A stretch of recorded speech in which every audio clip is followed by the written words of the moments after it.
बहन जी नमस्कार। नमस्कार जी। क्या नाम है जी आपका? मेरा नाम कुमारी भारती डांगे है। कहाँ से आए हैं आप? ग्राम टेमुरनी, तहसील आठनेर, जिला बैतूल, एमपी से। संत रामपाल जी महाराज से नाम दीक्षा कब लिया आपने? बंदी छोड़ सदगुरु रामपाल जी महाराज जी से नाम दीक्षा मैंने 15 नवंबर सन 2013 में ली।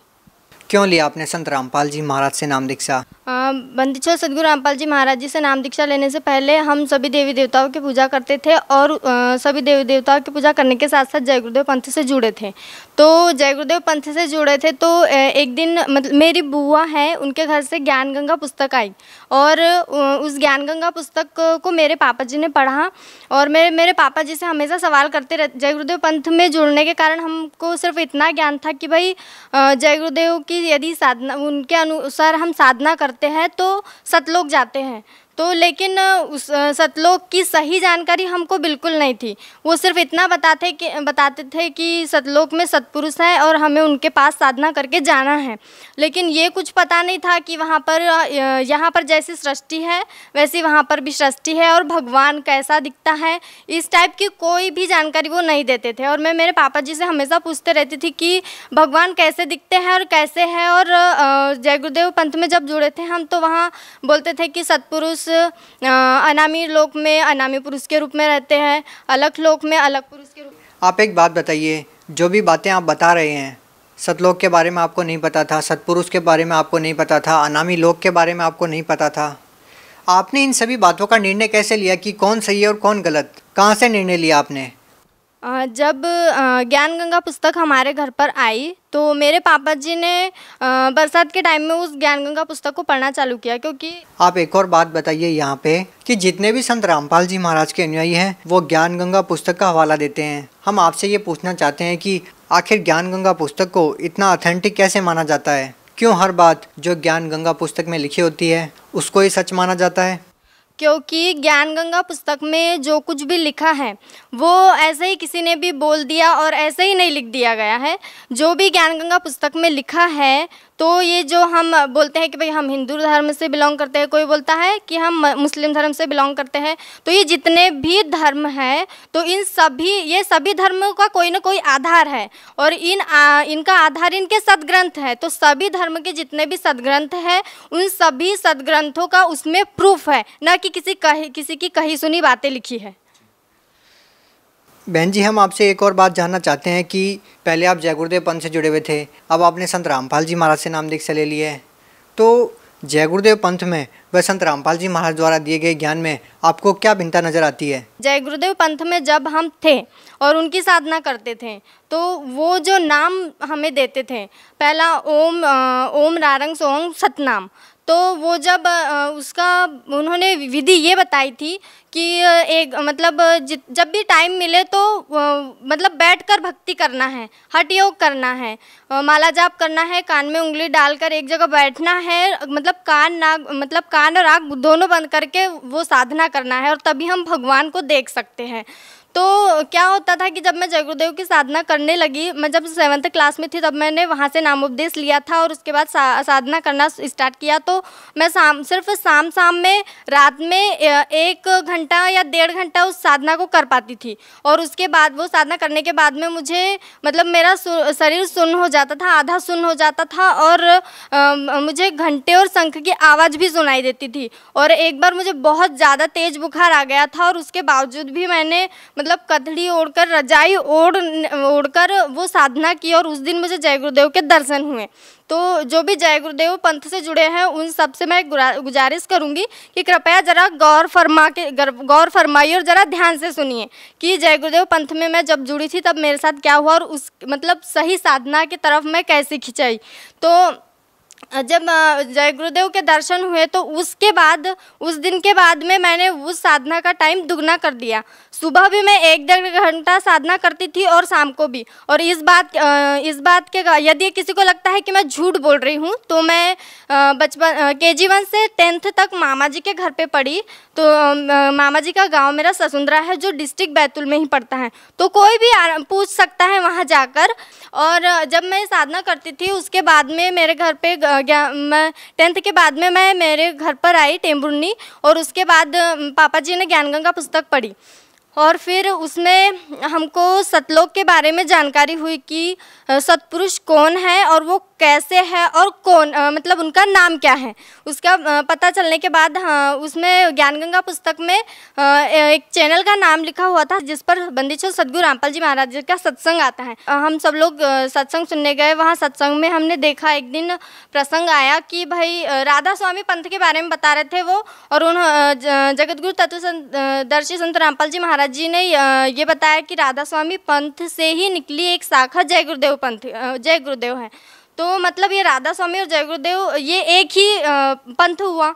तो उसमें उन्होंने एक बुक खोली और वो एक तुलसीदास हाथरस वाले की थी, जो जिसको क्या घट रामायण बोलते हैं।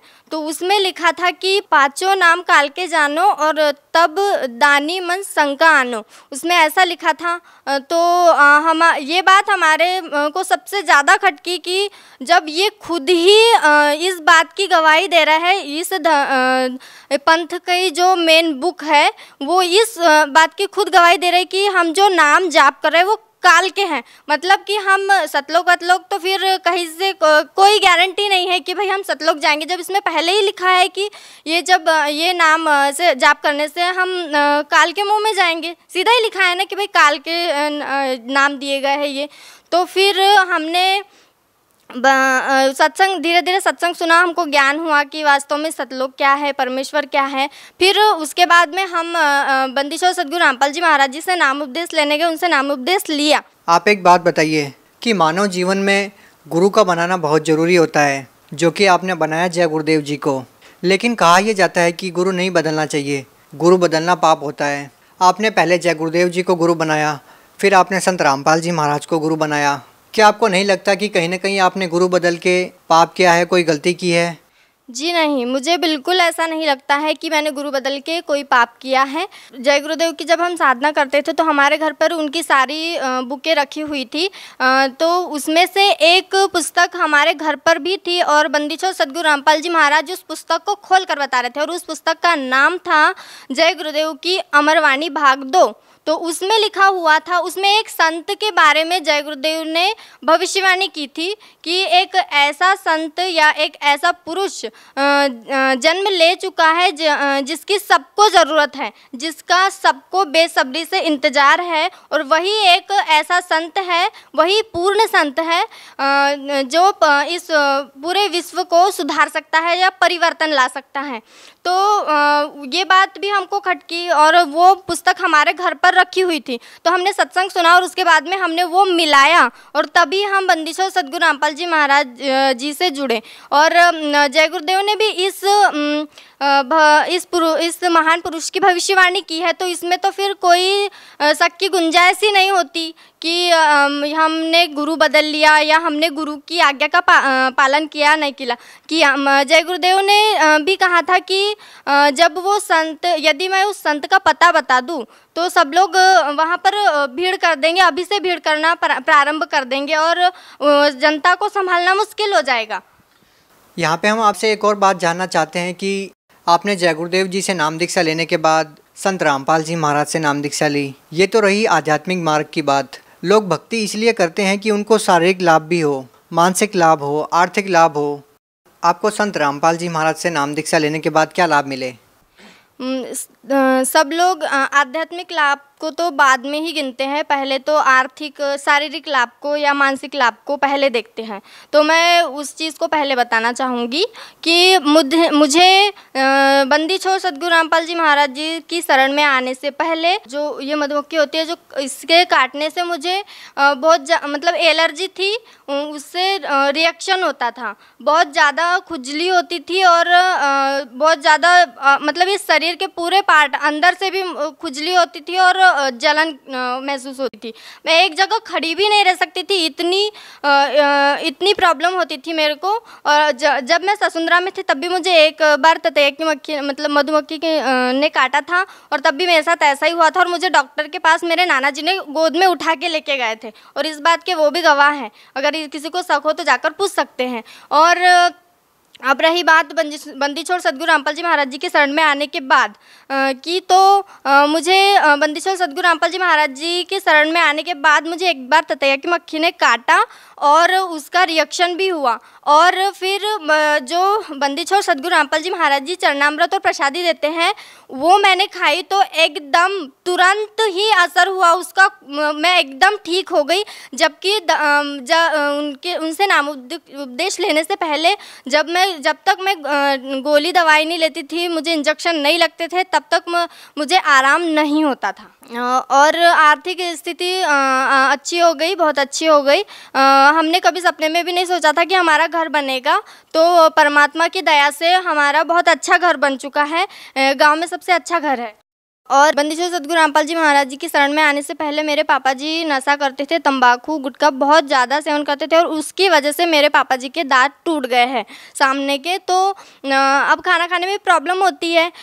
तो बंदी छोड़ सद्गुरु रामपाल जी महाराज जी के शरण में आने के बाद उन्होंने नशा कम्प्लीटली छोड़ दिया है और अब हम बहुत अच्छे से रह रहे हैं, कोई किसी प्रकार का कलेश घर में नहीं होता है और अब सुखी जीवन जी रहे हैं। बंदी छोड़ सद्गुरु रामपाल जी महाराज मुझे सतलोक लेके गए और जब मैं सतलोक में गई तो परमात्मा मेरे आगे आगे चल रहे थे। दोनों तरफ पहाड़ी थी, वहाँ पर बहुत अच्छे पेड़ पौधे लगे थे और उन पेड़ पौधों में से छोटी छोटी ऐसी रोशनी बहुत प्यारी निकल रही थी। और उसमें से एक पौधे को मैंने छूकर देखा था तो वो इतना सॉफ्ट था कि आज तक मैंने ऐसी कोई भी चीज़ को हाथ मतलब छूकर देखा तो मतलब ऐसी सॉफ्टनेस मुझे यहाँ पर फील नहीं हुई। तो बंदी छोड़ सद्गुरु रामपाल जी महाराज मेरे सामने चल रहे थे और मैं उनके पीछे जा रही थी। पानी के ऊपर से चल रहे थे हम लोग और फिर बंदी छोड़ सद्गुरु रामपाल जी महाराज जी ने मुझे कबीर साहिब जी के सिंहासन के पास ले गए और वहाँ पर बंदी छोड़ सद्गुरु रामपाल जी महाराज जी कबीर साहिब के सिंहासन के साइड में खड़े हो गए और मैं उनके सामने कबीर साहिब के सामने खड़ी थी। तो क्या हुआ, देखते ही देखते क्या हुआ कि बंदी छोड़ सद्गुरु रामपाल जी महाराज कबीर साहिब के शरीर में समा गए और फिर अकेले कबीर परमात्मा रह गए। फिर कबीर परमात्मा का शरीर बंदी छोड़ सद्गुरु रामपाल जी महाराज जी के रूप में चेंज हो गया। फिर बंदी छोड़ सद्गुरु रामपाल जी महाराज जी कबीर साहिब के रूप में चेंज हो गए। फिर तब मुझे वहाँ पर समझ आया कि जो बंदी छोड़ सद्गुरु रामपाल जी महाराज जी हमारे बीच यहाँ धरती पर रह रहे हैं, यही खुद कबीर परमात्मा है और यही भगवान है जिसे मैं बचपन से तलाश रही थी। तो मैं जय गुरुदेव पंथ से जितने भी लोग जुड़े हैं और वो बैठकर साधना कर रहे हैं और अपना समय बर्बाद कर रहे हैं और अपना शरीर गला रहे हैं, तो मैं उन सबसे प्रार्थना करना चाहूँगी कि आप एक बार बंदी छोड़ सद्गुरु रामपाल जी महाराज जी की शरण में आए और जिस सत्पुरुष की, जिस परमात्मा को देखने के लिए, उनसे मिलने के लिए आप तरस रहे हैं, वो बंदी छोड़ सद्गुरु रामपाल जी महाराज जी धरती पर आ चुके हैं। परमात्मा कबीर साहब आ चुके हैं और वो आपके लिए पल के बिछाए खड़े हैं। आप भगत समाज को क्या संदेश देना चाहेंगी? आप एक महिला होने के नाते उन महिलाओं को क्या कहना चाहेंगे? उन लड़कियों को क्या कहना चाहेंगे जो अपने पिताजी, अपने पति के नशे को लेकर बहुत परेशान रहते हैं? उन लोगों को क्या कहना चाहेंगे? मैं उन सभी माताओं बहनों को सिर्फ यह प्रार्थना करना चाहती हूँ कि यदि आप अपने पापा जी का या भाई का नशा छुड़वाना चाहते हैं तो आप बंदी छोड़ सद्गुरु रामपाल जी महाराज जी जो ज्ञान बताते हैं, चैनल पर सत्संग आता है, तो आप उनका ये सत्संग सुनकर देखें और आपके घर पे जो भी धार्मिक सदग्रंथ रखे हुए, चाहे वो हिंदू धर्म के हो, चाहे मुस्लिम धर्म के हो, चाहे अन्य किसी भी धर्म के हो, बंदी छोड़ सद्गुरु रामपाल जी महाराज जी सभी धर्मों के सदग्रंथों को खोल कर दिखाते हैं। ऐसा नहीं कि भाई उन्होंने बोल दिया या हमने सुन लिया बस यही तक ख़त्म नहीं हो जाती उनकी बात, वो खुद खोल के दिखाते हैं और आप उन सदग्रंथों को अपने घर पर मिला सकते हैं यदि आपको किसी भी प्रकार का डाउट है तो। और आप यदि अपने भाई पापा, मतलब आज तो ऐसा समाज हो गया है कि बहनें भी नशा करने लग गई हैं, भाइयों की तो बात ही छोड़ो।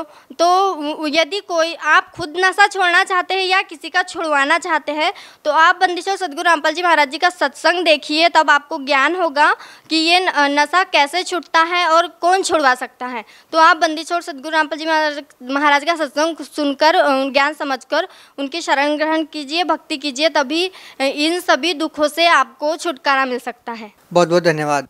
हाँ जी, सच्चाई।